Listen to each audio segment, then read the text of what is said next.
होगी, हमारी सिक्योरिटी कमजोर होगी।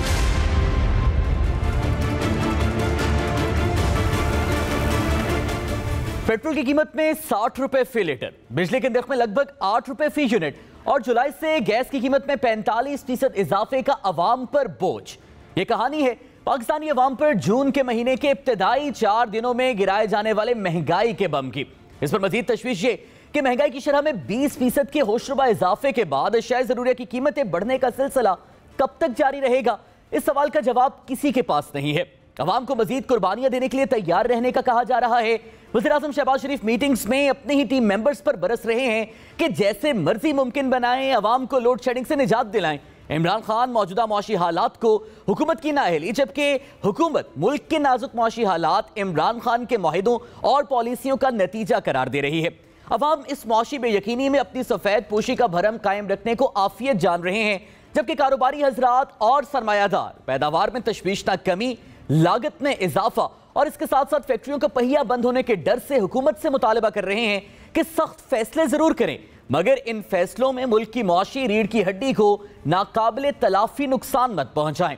पाकिस्तान की मईशत का नाजुक दौर कब खत्म होगा, ये एक सवाल है। प्रोग्राम पाकिस्तान का सवाल में खुशामदीद। मैं हूं सादुल हसन। आज के प्रोग्राम में हम इन्हीं अहम मुआशी उमूर पर बात करेंगे और हमारे साथ आज पैनल में मुल्क के मारूफ कारोबारी हजरात, सरमायाकार, मुआशी माहिरीन और इसके साथ साथ दीगर हल्का अहबाब से ताल्लुक़ रखने वाले अफराद भी शामिल होंगे। सबसे पहले तारुफ करा देता हूं, हमारे साथ मौजूद हैं मुल्क के मारूफ बिजनेसमैन अकील करीम ढेडी साहब, जबकि हमारे साथ माहिर जो टैक्स एक्सपर्ट हैं ज़ीशान मर्चेंट साहब मौजूद हैं, माहिर मुआशियात डॉक्टर फ़ारूक सलीम साहब हमारे साथ मौजूद हैं, जबकि हमें मुज़म्मिल असलम साहब ने ज्वाइन किया है, पाकिस्तान तहरीक इंसाफ के स्पोक्स पर्सन बराए मुआशी उमूर हैं। आप सब अहबाब का बहुत बहुत शुक्रिया।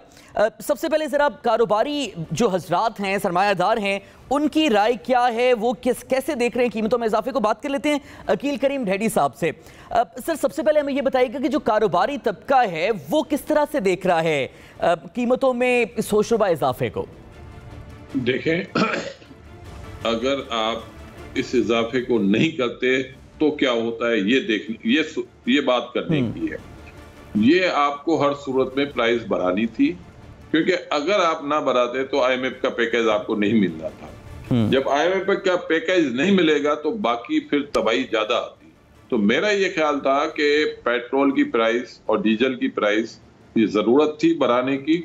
अगर ना बढ़ाने की सूरत में ज्यादा नुकसान होता, जरूर इसमें आम आदमी, गरीब आदमी को बहुत तकलीफ होगी, लेकिन उनके लिए गवर्नमेंट को चाहिए कि एक सब्सिडी प्रोग्राम बनाए और वो सब्सिडी डायरेक्ट प्रोवाइड करे। हमें इतना भी पता है कि पूरे पाकिस्तान में 1 करोड़ 40 लाख खानदान ऐसे हैं जो गुर्बत की लकीर से नीचे जी रहे हैं। तो मेरा ख्याल है कि गवर्नमेंट उनको कंपनसेट जरूर करे, लेकिन इस तरह की सब्सिडी फॉर ऑल नहीं होनी चाहिए। अगर ये हम देते रहे तो ये मुल्क गरीब होता जाएगा, हम अमीर होते जाएंगे। तो आज बात हमें वो करने की जरूरत है जो मुल्क के इंटरेस्ट में है। पहले जब इमरान खान था उसको भी लोगों ने इतना क्रिटिसाइज किया, हालांकि बहुत अच्छा परफॉर्म कर रहा था, आउटस्टैंडिंग परफॉर्मेंस थी उसकी, उसको हमने खो दिया इसी किल की वजह से। अब ये गवर्नमेंट आई है, अब ये गवर्नमेंट को डिसीजन लेने पड़ेंगे। अगर आप ये समझते हैं कि गैस की प्राइस नहीं बढ़े, डीजल की प्राइस नहीं बढ़े, तो फिर ये मुल्क के लिए मसाइल ज्यादा बढ़ जाएंगे, फिर आप बहुत बुरी कंडीशन में आ सकते हैं। तो ये मुझे लगता है अब हम लोगों को अंडरस्टैंड करना चाहिए कि रुपए की चीज आप 12 आने में नहीं बेच सकते। ठीक है, रुपए की चीज चलो रुपए में बेच दो, रुपए 10 पैसे में ना बेचो। लेकिन इस वक्त लोग जो इसको क्रिटिसाइज कर रहे हैं, तो पहली बात उनको ये समझना पड़ेगी कि अगर ये रुपये वीक हो जाता है, अगर पाकिस्तान को आईएमएफ पैकेज नहीं मिलता, चाइना के पैसे नहीं मिलते, एशियन डेवलपमेंट वर्ल्ड बैंक से पैसे नहीं मिलते, तो आपकी प्रॉब्लम में इससे 10 गुना ज्यादा इजाफा हो सकता है। यहाँ तो आप गरीबों को कंपनसेट कर सकते हैं, लेकिन अगर आपने वो हरकत की कि प्राइस नहीं बढ़ाई, सब्सिडी देते गए, तो फिर आपकी वापसी मुश्किल है। ठीक है, ढेडी साहब हमारे साथ रहिएगा, आपसे गुफ्तगू को आगे बढ़ाएंगे। हमें यहाँ पर ज़ीशान मर्चेंट साहब, आपसे भी जान लेते हैं, क्या आप भी यही समझते हैं कि जो कीमतों में इजाफा है ये एक तल्ख हकीकत है, इसे तस्लीम कर लेना चाहिए, और अगर ऐसा है तो फिर एतराज़ात या तहफ़्फ़ुज़ात क्या हैं कारोबारी तबके के? बिस्मिल्लाहिर्रहमानिर्रहीम। देखिए, मैं तो ये समझता हूँ कि ये बात बिल्कुल ठीक है कि जो कमोडिटी प्राइसेस हैं वो इंटरनेशनली बढ़ रही हैं, और ये कीमतें तो एक बड़ी बुनियादी वजह ये है कि इसकी वजह से बढ़ रही हैं। चूंकि मैं अकील करीम साहब को नहीं सुन पाया हूं, तो मैं अस्यूम यही कर रहा हूं कि उन्होंने भी यही बातें की होंगी कि जी जी इंटरनेशनली चूंकि प्राइसेस बढ़ गई हैं तो उसका इम्पैक्ट पाकिस्तान के ऊपर आ रहा है, चाहे वो फ्यूल प्राइसेस हों या वो कमोडिटी प्राइसेस हों।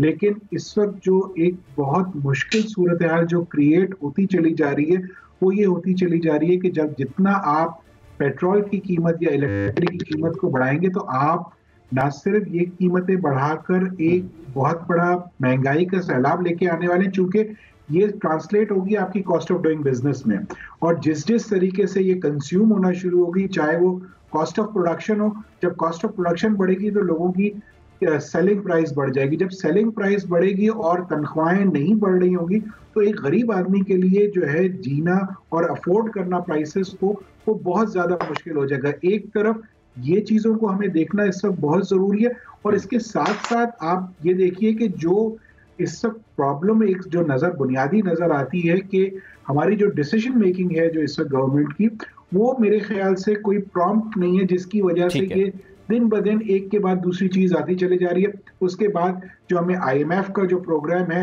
अगर हम उसमें प्रॉपरली नहीं आते, तो जितनी भी हमारी मल्टीनेशनल डोनर एजेंसीज हैं, जो फॉरेन डोनर एजेंसीज हैं, वो हमें उसके बगैर जो है वो एक्सेप्टेंस नहीं मिलेगी, और हमें फर्दर अगर रीपेमेंट ऑफ लोन के लिए भी लोन चाहिए होगा तो वो मुश्किलात आएंगी। तो ये कल्मिनेट कर रही हैं इन सारी चीजों की तरफ, एक आपको बता रही है कि आने वाला जो टाइम है वो मेरे ख्याल से मुश्किल तरीन होता चला जाएगा, और अगर इसमें कंसिस्टेंसी नहीं आई या इसमें एक डायरेक्शन नहीं आई, तो ये चीजें अनबेरेबल हो जाएंगी। क्योंकि देखें, इस वक्त सबसे बड़ा मसला ये है कि जितना भी आपका इन्वेस्टर या बिजनेसमैन, क्योंकि अनसर्टेनिटी की फिजा है, तो मजीद कोई भी इस वक्त इन्वेस्टमेंट भी नहीं हो रही, और लोगों ने अपनी पोजीशंस ले ली हैं कि उनको किसी को भी नहीं पता कि आगे जाके क्या नजर आ रहा है। ठीक है, यानी जो अभी इकोनॉमिक अनसर्टेनिटी है, ये आपके मुताबिक सबसे बड़ी वजह है इस वक्त जो मौशी हालात सामने। यहाँ पर हमें ज्वाइन कर चुके हैं आरिफ हबीब लिमिटेड के बानी और मुल्क के मारूफ कारोबारी शख्सियत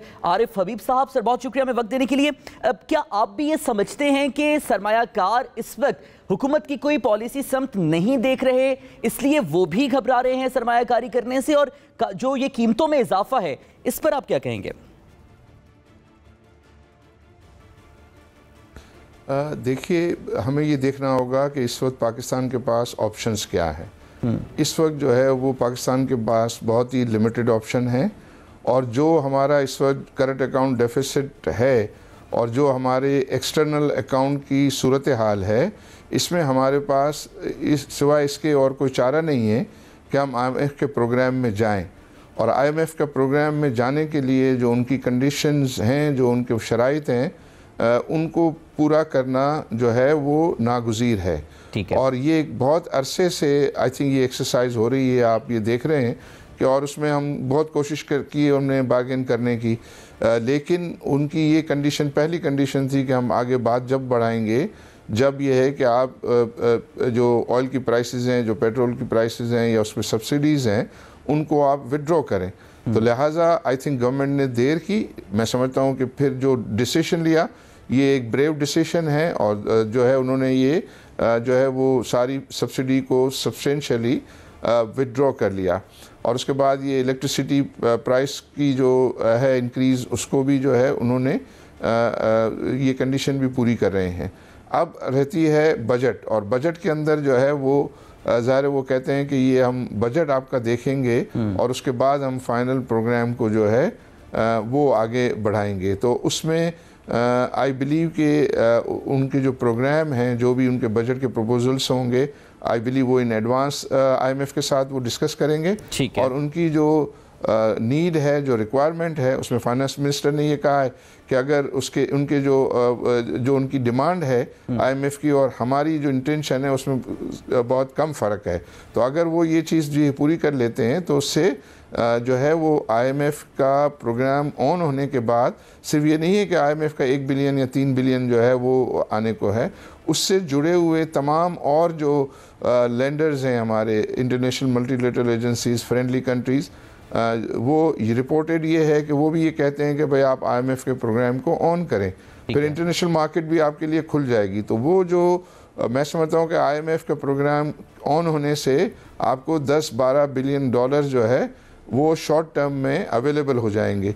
जब वो अवेलेबल हो जाएंगे तो बाकी आशारिये तो ठीक है, हमारा GDP ग्रोथ जो है वो अच्छा रहा है और अच्छा चल रहा है, हमारा रेमिटेंसेस जो है वो बढ़े हैं, हमारे एक्सपोर्ट जो है वो बढ़ी है, इंपोर्ट को कम करने के लिए इकदाम किए गए हैं और इंपोर्ट को हम कम करेंगे, यही इमीडिएट जो है वो एक रिसीप है कि हम अपना जो इंपोर्ट को जो है वो कम करके हम करंट अकाउंट डेफिसिट को, फिर इन्वेस्टर्स का कॉन्फिडेंस बहाल होगा। जब इन्वेस्टर्स का कॉन्फिडेंस बहाल होगा तो फिर इन्वेस्टमेंट फ्लोज भी जो है वो आपको जो है हम एक्सपेक्ट कर सकते हैं, पर्टिकुलरली शॉर्ट टर्म में पोर्टफोलियो इन्वेस्टर्स जो हैं वो आपकी मार्केट का रुख कर सकते हैं। आपकी जो इतना ज़्यादा आपका जो रिटर्न है टू डेट सिक्योरिटीज़, उसमें फॉरेन इन्वेस्टर्स जो है वो आ सकते हैं, तो उससे भी इन्फ्लोज जो है आरिफ साहब, ये लोकल और फॉरेन इन्वेस्टर्स की एक्सपेक्टेशंस क्या हैं? ये बड़ा